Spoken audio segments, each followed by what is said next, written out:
క్యాన్సర్తో పోరాటం అంటే ఆషామాషి కాదు. మృత్యు ముంగిటి నిలిచిన ఆ చివరి క్షణాల వేదన అంతా ఇంత కాదు. అలాంటి వారికి మనమిచ్చే ధైర్యమే కొండంత అండ. క్యాన్సర్తో పోరాడుతున్న వారందరిలో ఆత్మస్థైర్యాన్ని నింపటమే తన లక్ష్యం అంటున్న యాక్ట్రెస్ గౌతమితో Sarath face to face. Social యాక్టివిస్ట్లో మరి ముఖ్యంగా చెప్పాలంటే క్యాన్సర్ వ్యాధిగ్రస్తులకు ఎంతో స్ఫూర్తినిస్తూ ఎంతో ధైర్యాన్ని ఇస్తూ అనేక సంస్థల్లో పాల్గొంటున్న గౌతమి ప్రస్తుతం ఉన్నారు. గౌతమి గారు చెప్పండి, అంటే మరి ముఖ్యంగా చెప్పాలంటే క్యాన్సర్ వ్యాధిగ్రస్తులకు ఎటువంటి ధైర్యం? క్యాన్సర్ వ్యాధికి మాత్రం కాదండి, ఇప్పుడు లైఫ్లో ఎన్నో కష్టాలు ఎదుర్కొంటున్నాం మనం అందరం, ప్రతి ఒక్కళ్ళం. సో కష్టం అనేది వచ్చినప్పుడు ధైర్యంగా నిలబడాలి, ఎందుకంటే failure is not an option. ఊపిరి పీల్చుతున్నంత వరకు మనం పోరాడుతూనే ఉండాలి. ఆ పోరాటం అనేది ఏంటంటే కాస్త తెలివితేటలుగా, అంటే మనం ఎదుర్కొంటున్న ప్రాబ్లం ఏంటి దాని గురించి తెలుసుకుని, ఇన్ఫర్మేషన్ ఇస్ పవర్ అన్నది నా నమ్మకం. సో ఒక దాని గురించి మనం కరెక్ట్గా తెలుసుకొని ఇది ఏంటి, ఎటువంటిది, ఎలాంటి, దానివల్ల మనకి ఏంటి ప్రాబ్లమ్స్ రాగలుగుతాయి, దానికోసం మనం ఏం చేయగలుగుతాం, ఇన్ఫార్మ్ యువర్ సెల్ఫ్. ఆ తర్వాత మెడికల్ కేర్ మన దేశంలో it's among the best. So try to get the best that you can get. ఈ ఎక్స్పీరియన్స్ అనుభవించిన వాళ్ళతో మాట్లాడడానికి ట్రై చేయండి. ఇప్పుడు పర్సనల్గా అందకపోవచ్చు, ఆన్లైన్లో చాలామంది ఉన్నారు.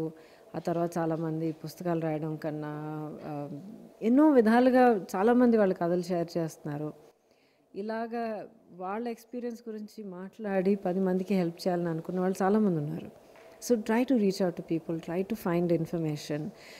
మీకు బాగా కాన్ఫిడెన్స్ ఉన్న ఒక డాక్టర్ దగ్గరికి వెళ్ళండి and be confident no matter what. ఎందుకంటే మన ఊపిరి ఉన్నంత వరకు, మన బాడీలో శ్వాస ఉన్నంత వరకు మనం ఫైట్ చేయాలి. కుటుంబ సభ్యులే వాళ్ళని పట్టించుకునే పరిస్థితి, ముఖ్యంగా క్యాన్సర్ అంటే భయపడడం వాళ్ళకి.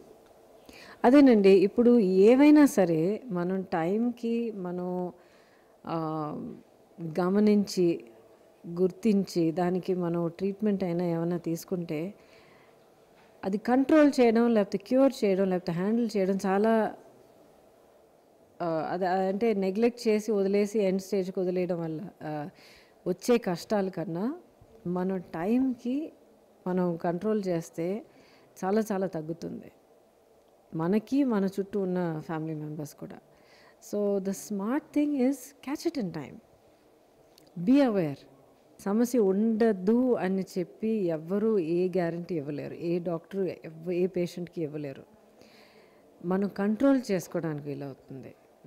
Wheel be able to preempt certain things. Extreme స్టేజ్కి వెళ్ళే ముందర మనం అరెస్ట్ చేయడానికి ఛాన్సెస్ ఎక్కువ అవుతాయి.